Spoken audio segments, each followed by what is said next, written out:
Bonjour et bienvenue aux nouveaux abonnés du cours de résistance des matériaux. Les prochains modules que vous allez découvrir, 28 et suivants, sont entièrement dédiés aux sollicitations composées. Composées pourquoi? Parce qu'au moins deux sollicitations simples s'exercent simultanément sur une section droite. En effet, une pièce, un organe, une structure est très rarement soumise à une seule sollicitation. Nous allons débuter par la flexion plane composée, par exemple un profilé soumis à une charge oblique, avec comme conséquence flexion et traction ou compression. Nous examinerons ensuite la torsion et flexion, par exemple un arbre long reposant sur un palier, avec en son milieu une poulie de levage, avec comme conséquence de la flexion due à la poulie et de la torsion due au moteur d'entraînement. Nous examinons également la traction-compression et cisaillement, par exemple une console sur laquelle repose un moteur et sa courroie d'entraînement, une poulie, avec comme conséquence traction et cisaillement au niveau des boulons de fixation de la console. Chaque module comprend une partie théorique suivie d'exercices résolus et à résoudre. Continuez à me faire part de vos remarques, elles sont les bienvenues. Je vous invite maintenant à découvrir ces nouveaux modules de 28 à 32. Le module 28 va se consacrer aux sollicitations composées. C'est le début d'une série de modules dont le premier est principalement consacré à la flexion plane composée. Que se passe-t-il en général dans l'étude des sollicitations? Une pièce est très rarement soumise à une sollicitation simple dans la vie courante. Dans la plupart des cas, un effort de traction va s'ajouter à un moment de flexion, ou à ce moment de flexion va se superposer un couple de torsion. Une pièce, on dit qu'une pièce est soumise à des sollicitations composées s'il existe plusieurs sollicitations simples, au moins deux, s'exerçant simultanément sur une section droite. Alors, quelques petites remarques en vertu du principe de superposition des efforts. L'état de contrainte d'une pièce se détermine par l'addition des contraintes provoquées par chacune des types de chargement simples. Nous verrons dans les exercices futurs ce en quoi ça consiste.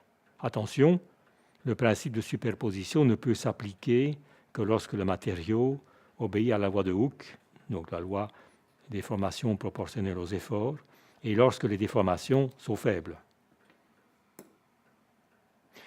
Le premier cas que nous allons donc étudier, c'est le cas de la flexion plane composée. Qu'est-ce que la flexion plane composée? Eh bien, c'est une sollicitation composée d'une traction ou d'une compression et d'une flexion.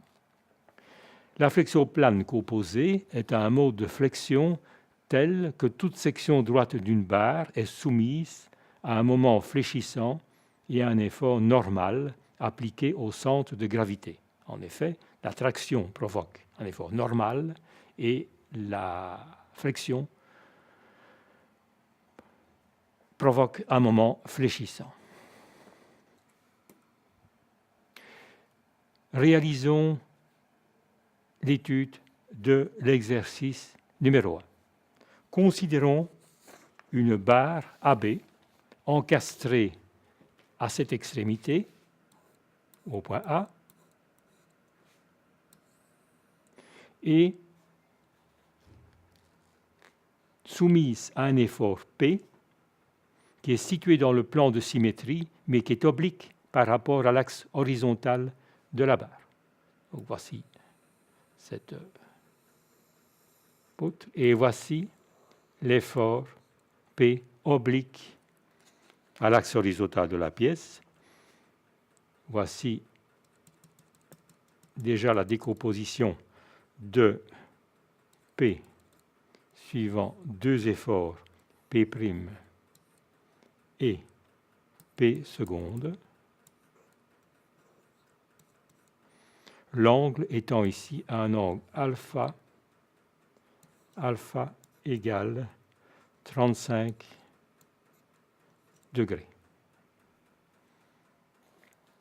Alors, nous avons également une portée de cette barre de 2 mètres.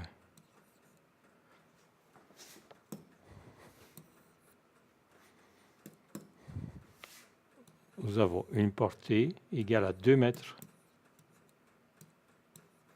50. Le diamètre de la barre en acier est de 130 mm. Nous devons calculer les contraintes dans la barre AB, sachant que l'acier utilisé est un acier dont la contrainte admissible est égale à 95 Newton par millimètre carré. D'abord, nous allons décomposer P en deux composantes. Une composante suivant l'axe P' et une composante perpendiculaire à l'axe P seconde. Pour rappel, voilà déjà l'effort P décomposé en un effort horizontal et en un effort vertical perpendiculaire à la barre AB. Qu'en est-il au niveau de la valeur de ces deux composantes? P' suivant l'axe. P' est égal à P cosinus 45 degrés. Pourquoi cela? Eh bien, visionnons ici le point B de la poutre. Voici l'effort P. Nous savons qu'il y a un angle de 35 degrés par rapport à l'horizontale. Voilà donc l'effort P', et voici l'effort P seconde. P étant égal à 10 000 newtons.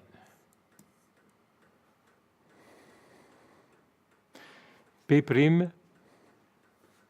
est égal, dans la décomposition du triangle rectangle, P' est égal à P, c'est-à-dire l'hypoténuse, multiplié par le cosinus de l'angle adjacent 35 degrés. Pardon, il ne s'agit pas de 45, mais de 35. Voilà. En ce qui concerne P seconde, qu'en est-il? P seconde est égal. P seconde égale l'hypoténuse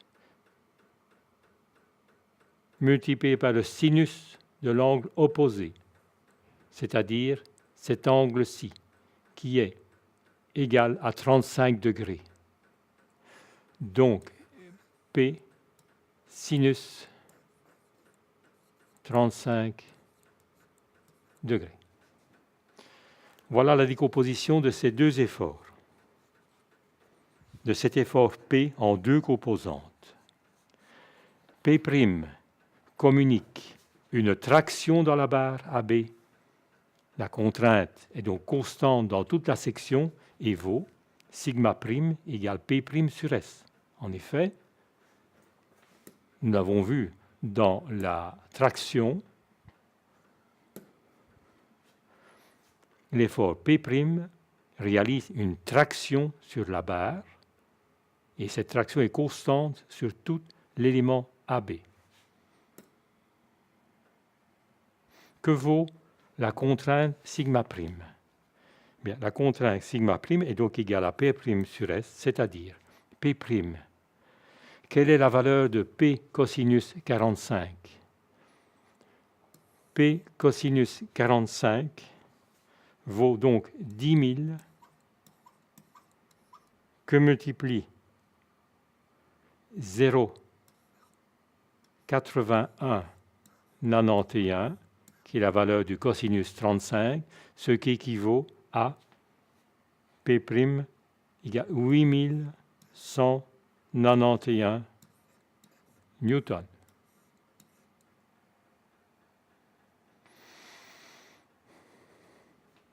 Quelle est la valeur de P seconde?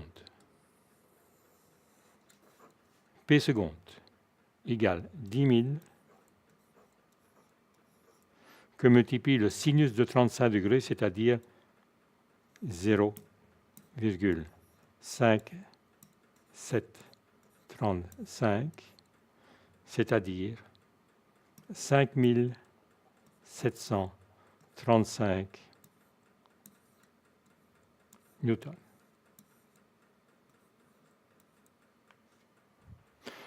Nous avons donc sigma prime est égal à P prime, c'est-à-dire 8191 divisé par la valeur de la section.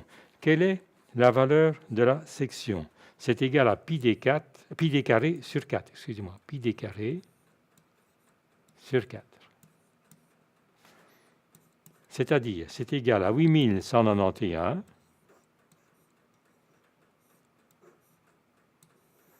divisé par pi que multiplie le diamètre de la barre est égal à 130 mm, donc 130 au carré, divisé par 4.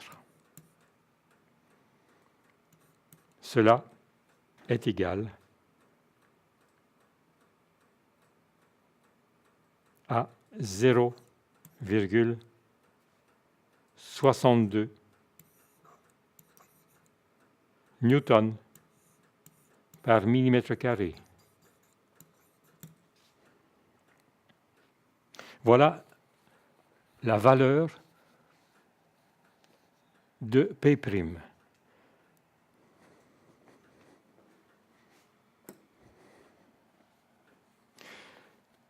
P seconde communique une flexion dans la barre AB. La contrainte linéairement variable passe par un maximum pour la fibre la plus éloignée du centre de gravité. Et nous savons que dans ce cas, dans le cas de la flexion, sigma seconde est égal au moment fléchissant divisé par I sur V, le module de flexion. Pour rappel, voici ce qu'il en est. P seconde va communiquer une flexion à la barre. En effet, il s'agit d'une barre encastrée, un effort à son extrémité, et nous avons un moment fléchissant qui va intervenir au niveau de cette barre, et l'effort P seconde va communiquer de la flexion à cette barre.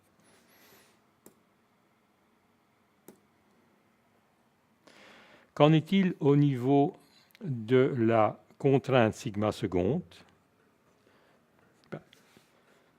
Nous devons, comme nous le voyons, calculer deux éléments. D'abord le moment fléchissant, ensuite le module de flexion. Le moment fléchissant maximum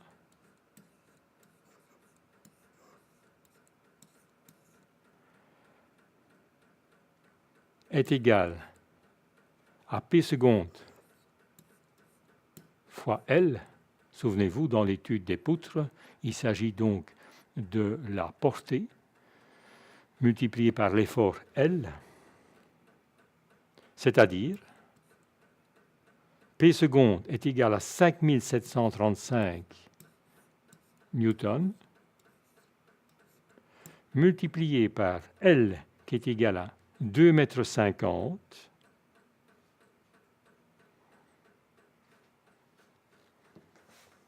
puisque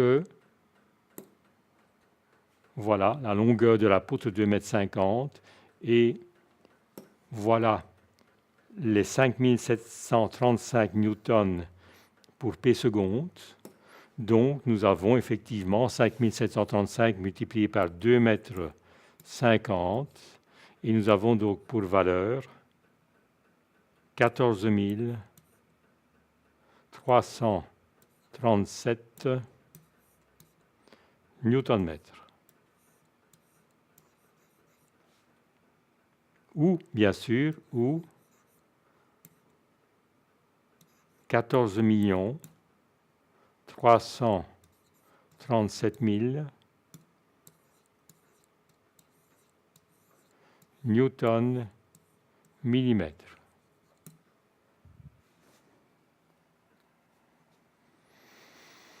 Voilà en ce qui concerne la valeur donc, du moment fléchissant maximum. Qu'en est-il pour le module de flexion I sur V? I sur V est égal à pi d4 sur 64. En effet, c'est le moment d'inertie d'une section circulaire, divisé par V, qui est la distance séparant le centre de gravité de la fibre la plus éloignée, c'est-à-dire d demi. Et nous avons pour ce faire pi d cube sur 32, c'est-à-dire 3,14 divisé par 32, 1/10 de d cube, qui constitue une valeur plus facile à retenir, c'est-à-dire 1/10 de 130 au cube. I sur V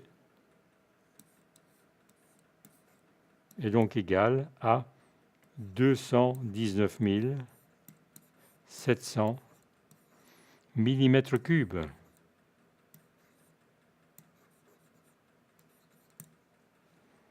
Et par conséquent, sigma seconde est égal au moment fléchissant maximum, c'est-à-dire 14 337 000 divisé par la valeur de I sur V, c'est-à-dire 219 700 mm3. Nous avons pour valeur de sigma seconde 65,25 newton par millimètre carré. L'ensemble des deux sollicitations communique une contrainte résultante maximum, sigma, qui est égale à la somme des contraintes partielles. Nous avons donc sigma qui est égal à sigma prime plus sigma seconde, c'est-à-dire P prime sur S plus le moment fléchissant maximum divisé par I sur V. P prime sur S étant la contrainte de traction et le moment fléchissant maximum divisé par I sur V étant la contrainte de flexion. Nous avons déjà vu ça précédemment.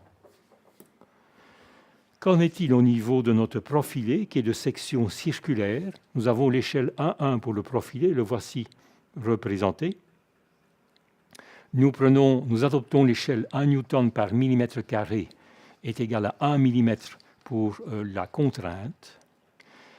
Nous allons donc représenter d'abord dans ce profilé, souvenez-vous de ce profilé, qu'avons-nous? Je le représente ici, nous avons le profilé tel que vous le voyez ici, avec bien sûr son effort P, sa composante P'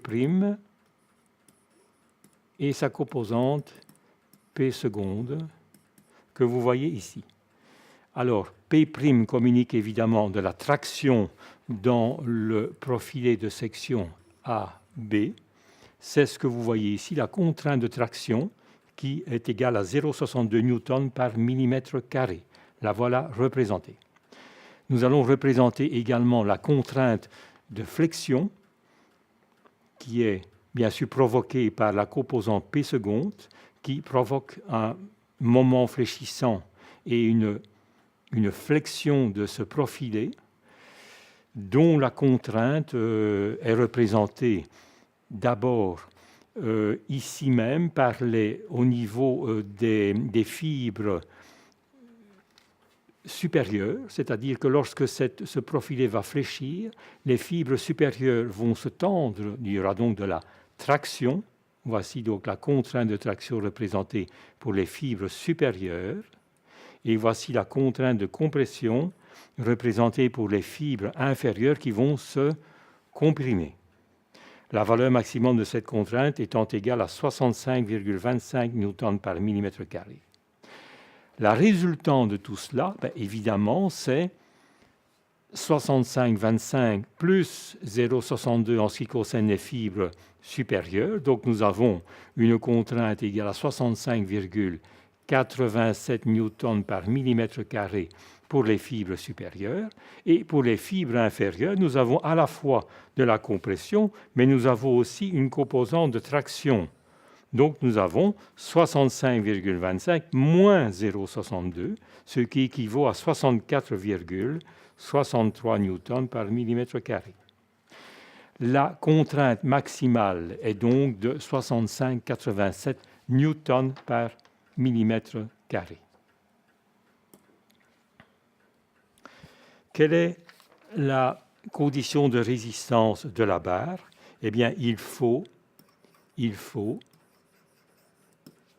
que sigma, qui est égal à P' sur S, plus le moment fléchissant divisé par I sur V, soit inférieur ou égal à sigma A, à la contrainte admissible.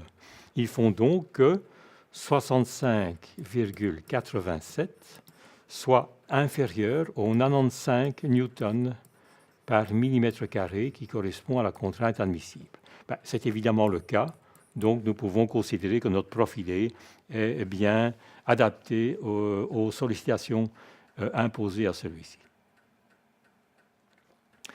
L'exercice numéro 2 que je vous propose consiste en une poutre de 4 mètres sollicitée en son milieu par une charge de 12 000 newtons inclinée à 60 degrés. Calculez les contraintes dans la section M, sachant que la poutre est une 16 PN et que celle-ci est accrochée en A et posée en B. L'acier utilisé est toujours un acier dont la contrainte admissible est de inférieur ou égal à 95 newtons par millimètre carré. Voyons cela. Voilà cette poutre, accrochée en A, posée en B, 4 mètres de long, le point M est milieu. Voici l'effort P et voici l'angle de 60 degrés. Disons immédiatement les caractéristiques de la poutre 16 PN. Les voilà affichées. La section est de 2280 mm². Le moment d'inertie par rapport à l'axe fort est de 9 350 000 mm². Et le module de flexion est donc de 117 000 mm3. Qu'allons-nous faire? Nous allons d'abord décomposer cet effort P en deux efforts P', P seconde. P' suivant l'axe, P seconde perpendiculaire à l'axe. P' va communiquer une compression dans la barre AM, une compression dans cette barre AM du fait que la barre est accrochée en A, et P seconde va communiquer une flexion dans la barre AB. Voyons d'abord l'effort P' suivant l'axe. P' est égal, voici là, dans le triangle rectangle constitué de M, K, P, qu'avons-nous? P' est égal à l'hypoténuse multiplié par le cosinus de l'angle adjacent, c'est-à-dire P' est égal à P que multiplie cosinus 30 degrés, c'est-à-dire 12 000 newtons multiplié par le cosinus de l'angle adjacent, cosinus 30 degrés, 0,8660. Et nous avons donc, pour valeur de P', 10 392 newtons. Voilà la valeur de P'.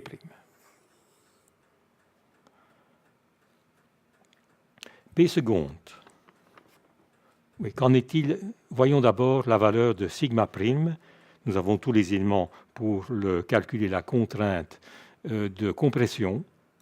Sigma prime est donc égal à 10 392 newtons divisé par la section de la barre. La section de la barre, nous l'avons dans les caractéristiques, 2280 mm², divisé par 2280 mm², et nous avons 4,55 newtons par millimètre carré.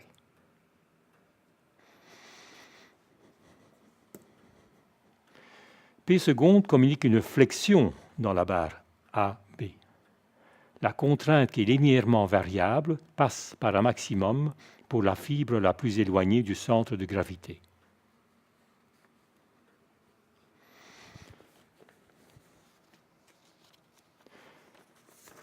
Quelle est la valeur de la contrainte de flexion? Sigma seconde est égal au moment fléchissant maximum divisé par le module de flexion I sur V. Nous avons donc à calculer la valeur du moment fléchissant maximum et le module de flexion que nous connaissons, nous l'avons dans les données. Le moment fléchissant maximum. Moment fléchissant maximum.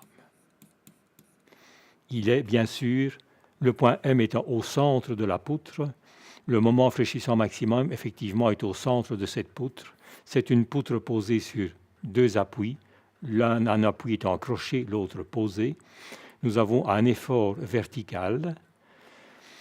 Quelle va être la valeur du moment fléchissant maximum au point M? Au point M égale. Nous nous situons au point M et nous avons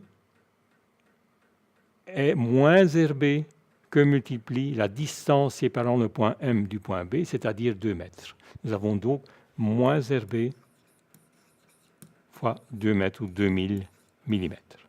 Nous devons donc calculer la valeur de RB. Dans notre cas, il ne sera pas très compliqué de calculer la valeur de RB du fait que nous avons un effort vertical P seconde que nous devons d'ailleurs calculer. Quelle est la valeur de P seconde? P seconde est égal à l'hypoténuse Pm multiplié par le cosinus de 60 degrés.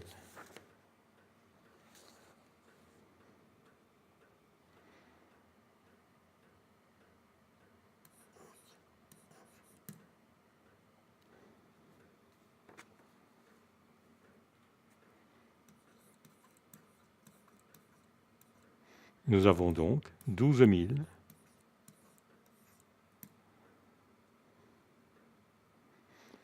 multiplié par 0,5, c'est-à-dire 6 000 newtons.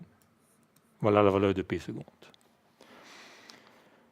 Pour déterminer les réactions aux appuis RA et RB, et sachant que P seconde est au centre de cette poutre, la valeur de RA et RB, les valeurs de RA et de RB sont identiques et valent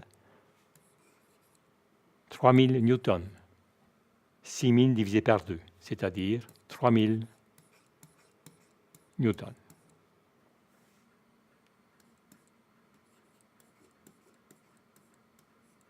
Donc, notre valeur du moment fléchissant maximum est égale à moins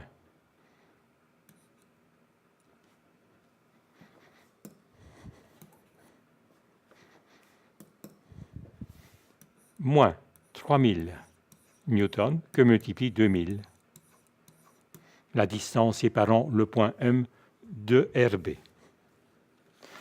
Nous avons donc pour valeur du moment fléchissant maximum 6 millions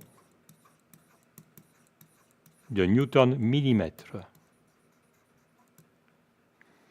Connaissant la valeur de I sur B, nous allons pouvoir déterminer la contrainte sigma seconde, qui est donc égale à 6 millions de newtons millimètres divisé par la valeur de I sur V. Souvenez-vous, la valeur de I sur V, nous la connaissons, elle est de 117 000 mm3. Divisé par 117 000 mm3, et nous avons pour valeur 51,28 newtons par millimètre carré. Voilà la valeur de la contrainte sigma seconde.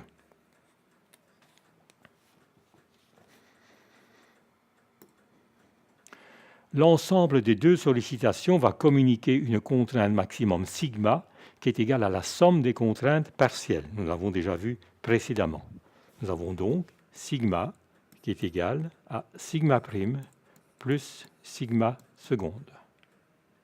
Sigma est donc égal à P' sur S plus le moment fléchissant maximum divisé par I sur V.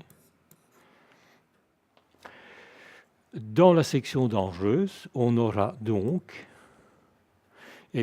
si nous représentons notre profilé PN 160, ici à notre gauche, en échelle 1, nous avons d'abord la contrainte sigma prime de compression. En effet, si nous représentons le profilé, souvenez-vous, nous avons le profilé A accroché en A et posé en B. Et nous avons en sous-milieu, au point M, un effort dirigé comme celui-ci, P. Nous avons d'office une compression dans la section dangereuse AM, représentée par ce diagramme. Nous avons aussi de la flexion, représentée par sigma seconde, qui est égale à 51,28 newtons par millimètre carré. Nous avons d'abord de la compression dans les fibres supérieures. En effet, lorsque ce profil est soumis à la charge P, les fibres supérieures vont se comprimer et les fibres inférieures vont s'allonger. Voilà. Alors la résultante, sigma est égale à sigma prime plus sigma seconde. Nous avons donc une contrainte de compression dans les fibres supérieures 51,28 plus 4,55, donc 55,83 newtons par millimètre carré. Et dans les fibres inférieures, nous avons à la fois une contrainte de compression et aussi une contrainte de traction. Nous avons donc 51,28 moins 4,55, ce qui équivaut à 46,75 newtons par millimètre carré. La condition de résistance de la poutre, il faut que sigma soit inférieur ou égal à sigma A, c'est-à-dire que 55,83 doit être inférieur ou égal à 95 newtons par millimètre carré. Ce qui est le cas, donc nous sommes tout à fait dans un bon choix de notre profilé PN 160. Nous devons quand même vérifier enfin que cette poutre EMA ne va pas flamber.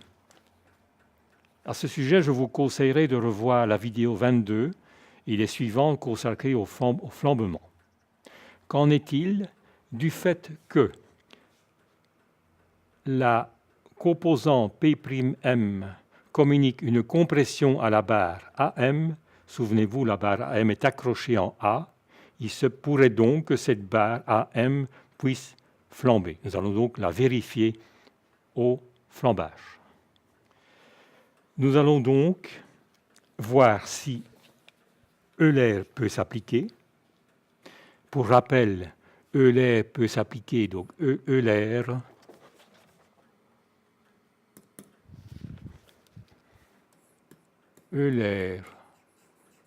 peut s'appliquer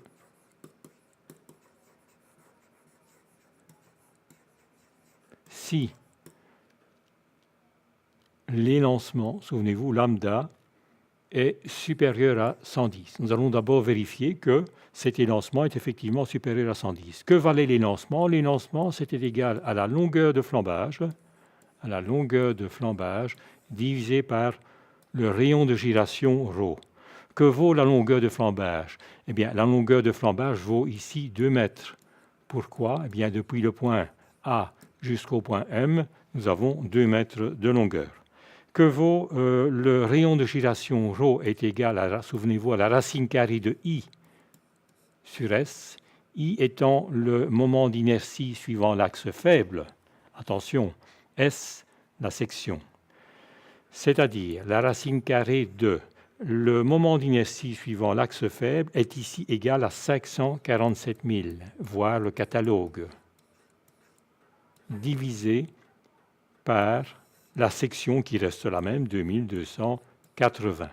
Nous avons pour valeur 15,49 mm.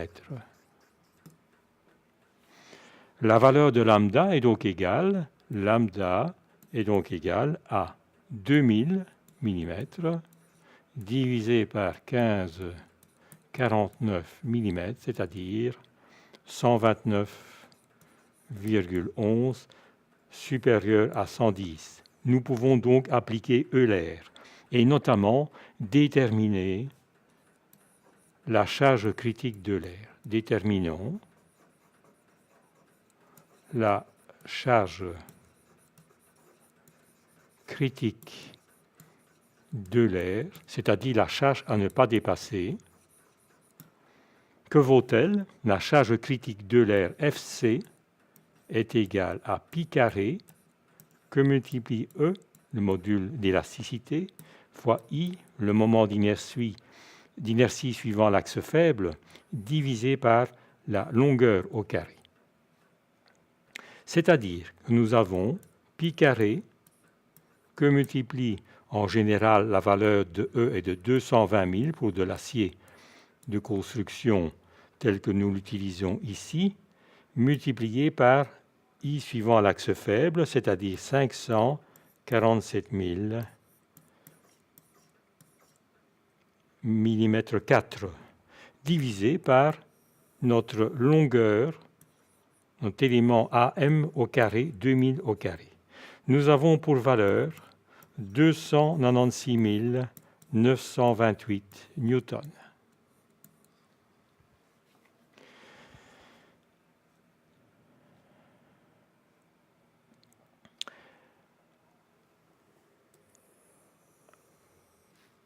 La valeur de la charge critique, la valeur de la charge pratique que peut supporter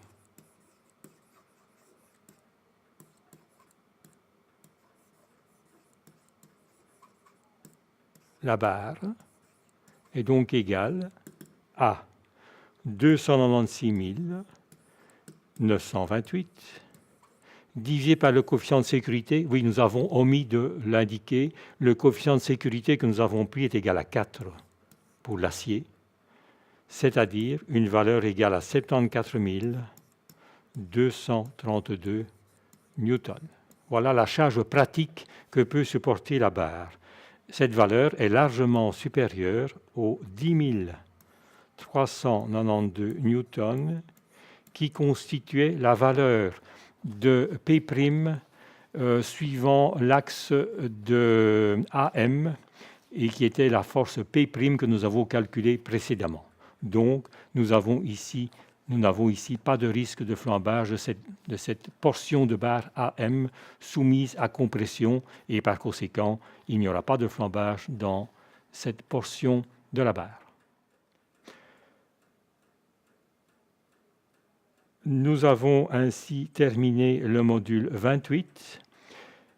Je vous conseille de suivre le module suivant, le module 29, qui sera consacré également aux sollicitations composées, notamment à la flexion plane composée, et je vous proposerai un exercice à résoudre.